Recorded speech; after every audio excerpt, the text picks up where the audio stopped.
Вие сте с европейци. Предаване за хората, които променят Европа.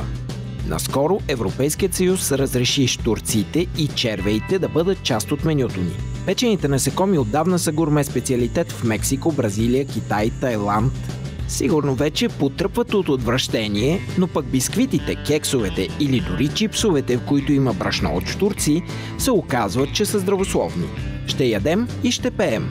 За сега храните с насекоми са привилегия на най-богатите. Докато някои се цупят, други вече инвестират в този нов бизнес, оценен на над 5 милиарда през следващите години. Европейският съюз смело се впуска в надпреварата с 2 милиарда евро до 2025 година за ферми за насекоми. Те не замърсяват, а продуктите им са полезни. Изобщо в природата има толкова неоткрити богатства. Страната ни може да се похвали с изобилие от 500 билки. Те лекуват, а Европейският съюз предлага много възможности да ги съхраним и споделим ценните им свойства със света. Днес ще ви разкажем как родните вкусове и ухания, превърнати в течни подправки, помагат при алергии, хрумване, което ускорява ароматен бизнес на украински предприемачи и български учени.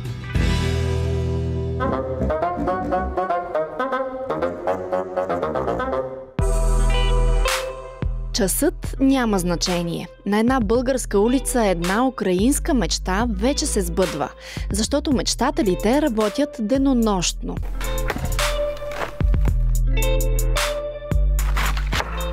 Превърнали са кухнята си в лаборатория, където проверяват как билките от цял свят могат да се превърнат в течни подправки.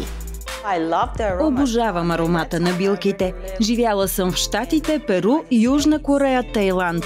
Обикаляла съм къде ли не. Опитала съм много различни вкусове и не мога да си представя да се лиша от ароматите на истинските билки и подправки в тези страни. Ирина и нейните приятели Ксения и Володимир мечтаят всеки дом на планетата да има на масата си истинска куркума от Индия, най-доброто чили от Испания и най-полезната чубрица от България. Стигат до тази здравословна идея през болезнен личен опит. В един момент от живота ми здравето ми се срина. Оказа се, че етеричните масла, които ми бяха препоръчани от лекар за новороденото ми бебе, всъщност изобщо не са полезни за мен. Получих много тежка алергия. Няколко пъти влизах в болница.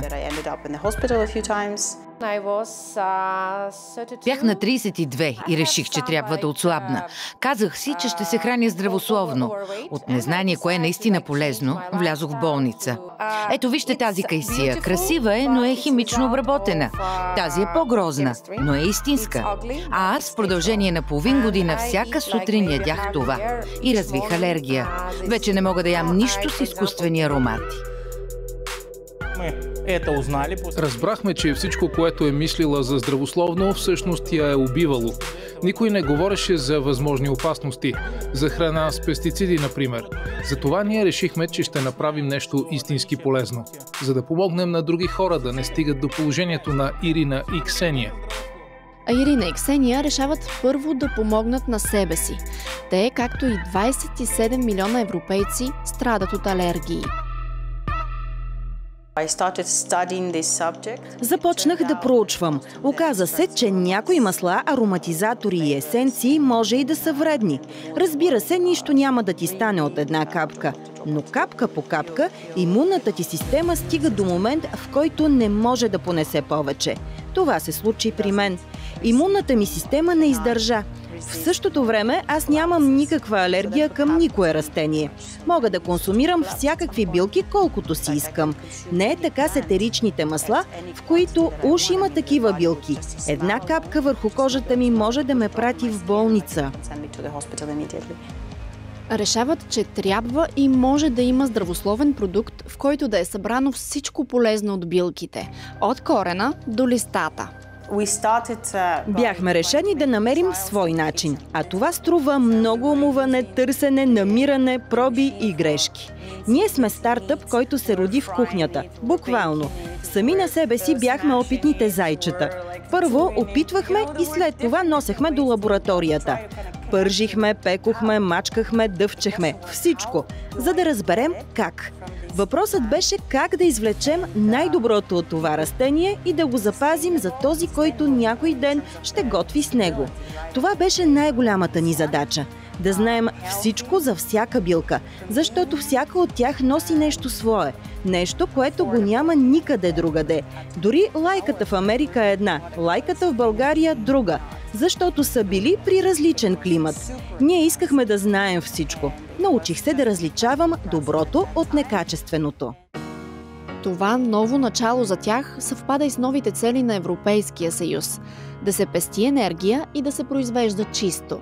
Ирина и Ксения знаят, че за 1 литър етерично масло, добито чрез водна дестилация, се използват 500 литра вода и се отделят почти тон въглеродни емисии. Ако по този начин ежегодно се произвеждат 250 милиона тона етерично масло, това означава 250 милиона тона въглеродни емисии във въздуха, който дишаме. Такова количество въглероден отпечатък отделя цяла Испания или цяла Малайзия. Ирина, Ксения и Володимир са решени да не повтарят тази грешка. Намерили са начин да превръщат билките в течност по 100 пъти по-екологичен път. С тяхната технология за 1 кг масло са нужни само 2 чаши вода и се отделят едва 10 кг вреден отпечатък. Тази технология също се родила в кухнята им. It's actually our first steps. It's really a funny story. So. Това е една много забавна история. Месеци наред проучвахме, инвестирахме всичките си пари. Мислихме как да развием технологията. Трябваха ни машини. И един ден Ирина връхлетя в кухнята и каза: "Володимир, трябва ни нещо такова. Погледни ме, ето така, трябва да е като дъвчене, като човешка уста. Трябва да има натиск, силен натиск. И ферментация." И той каза: чакай, аз нищо не разбирам от тази технология. Давай да действаме.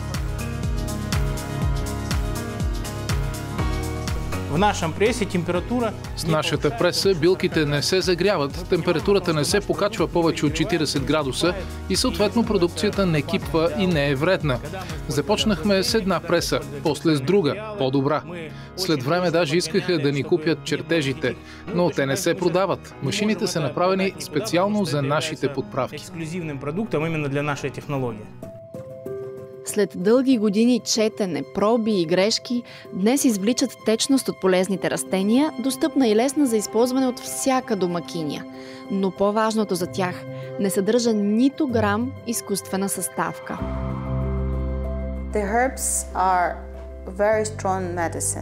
Билките могат да са много силно лекарство, но някои екстракти от дадена билка са така извлечени, че напълно убиват здравословното. Нещо повече. Вместо да помогнат, биха навредили. Ние много държахме да запазим растенията в чистия им вид, да е колкото може по-натурално.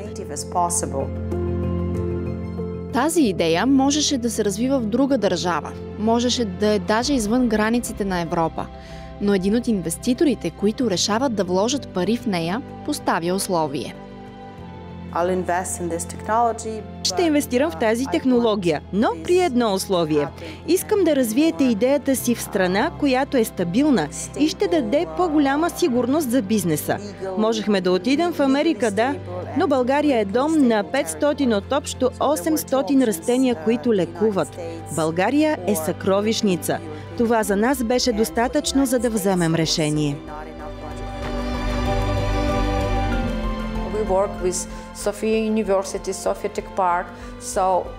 Сега работим с Софийския университет, с София Тех Парк. Знаете ли, вашите учени са много добри. По-добри са от немските даже. Предпочитам да работя с българи. От България отключват още възможности. Развиват бизнеса и технологиите си, като изобретяват сензори, които да следят ферментацията на растенията. Европа оценява това с 95 000 евро. Така Ирина, Ксения и Володимир вече са важен фактор в хранителната индустрия. Европейските кохезионни фондове търсят хора като тях, които да заложат на кръгова икономика и в производството на храни. 273 милиарда европейски пари отиват за такива идеи. А българо-украинският екип показва, че със своята може да сервира здраве във всяка чиния. Започнахме с едно шишенце кориандър, а сега имаме около 70 броя различни билки. Това са буквално растения в бутилка, растения в течна форма, непокътнати. И приятелството им е непокътнато. Сутрините и вечерите, и делниците и празниците са заедно.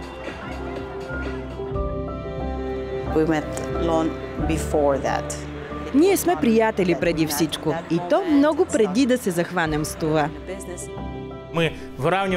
Ние сме семейство. Заедно вземаме решенията. 70% от разговорите ни са за тази идея. 30% са за личния ни живот.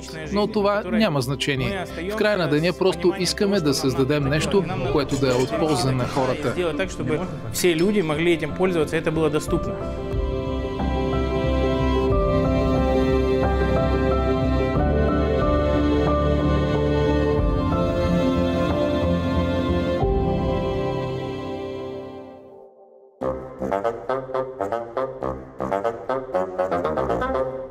Следващият път ще видите Стокхолм, градът, който се променя, за да запази природата. Ще ви разкажем защо политиците в Швеция карат велосипеди, а в гурме ресторант улавят мръсния въздух с карбонова престилка и го използват в градината си.